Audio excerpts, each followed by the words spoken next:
Аллах жоқ деген артист танышым бар, ал мен көп талашабыз, эмне деген сөз айтсам болот деген экен. Эми ага ошол жакшы мамиле кыла бериш керек, барып ордуна келет иншалла. Атеисттер бизде дагы деле бар, Кудайым ынсап берсин, иман берсин.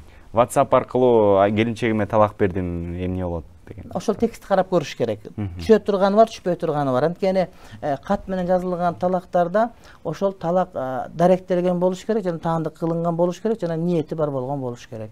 Шарттарын карап көрүш керек. Пактадан канча үшүр берилет? 11. Күйөөсү аялын жамандаганга көз карашыңыз? Күйөөсү аялын жамандаганы жакшы эмес, аял да күйөөсүн жамандаганы жакшы эмес. Анан бирок кээде ошону оңдоо үчүн айта турган болсо, анда ал туура болот. Анан кээ бир адамдар жөндөн жамандай бересиңдер, доомат кое берген туура эмес. Анткени кээ бир учурда жубайлар ошол жубайынын жаман жактарын оңдош үчүн башка бирөөлөргө ата-энесин айтып, онутканга аракет кылат. Анан жөндөн жамандай берген таптакыр туура эмес, адамгерчиликке туура келбейт.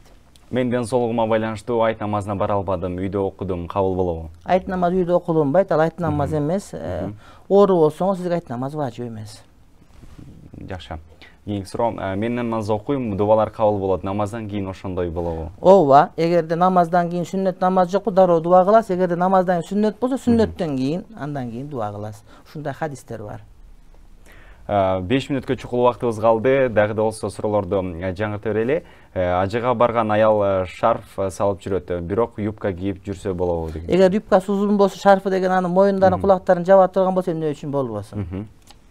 Негизи шарфтар жарай берет, баягы. Эгер шарф ошо анын кулактарын жаап, моюнун жаап, чачтарын көрсөтпөй турган. Араб дүйнөсүндө аялдардын бардыгы жолугу эмес шарф салып оронушат. Анткени шарф салган жолуктан дагы бекемирээк жабат деген түшүнүктөрү бар да. Анан шарф дегенде биз жанагы тордон болгон шарфты элестетип алабыз дагы, кулагы көрүнгөн шарфты ойлойбуз, жок. Ошо жанагыдай бир көрүнбөй турган кездемеден шарф боло турган болсо, ал чачын, кулагын, моюнун көрсөтпөй жабса, ал жарай берет. 2010-жылы ким президент болот, сиз билесизби? Кудайым билет, иншалла. Кудай насип кылганы болот. Ыймандуураак келсин деп тилек кылабыз. Ар бир намаздан кийин аят курс окуш керек дейт. Сүннөт болот окуган. Пайгамбардын хадиси бар. Эгерде кимде-ким 5 мал намаздан кийин сөзсүз түрдө аят курсын окуп жүрсө, бул адамдын бейишке кирүүсүн өлүм эле тосуп турат дейт. Өлсө эле бейишке барат деген сөз. Юрист кесиби шариатка туура келеби? Келет. Мен дагы өзүм быйыл тапшырып атам ошол окууга. 3-4 диплом катарында Юр академияга окууганы 1-курска кирип атам. Иншалла. Квас жөнүндө маалымат бере кетиңизчи, кээ бирлери ичсе. Балдан жасалган квас арам. Бал челекчилердин квас, анткени мас кылат эле, жанагы сатып турган квастар бар, бөркөдөн жасалган, анысы боло берет. Алар жарай берет. Алар мас кылбайт. Балдын квастары арам болуп калат. Сайдагы агындынын отун кылса болот, жакырчылык алып келет, жок, ал жарай берет. Отун андан жакырчылык алып келет деген сөз туура эмес.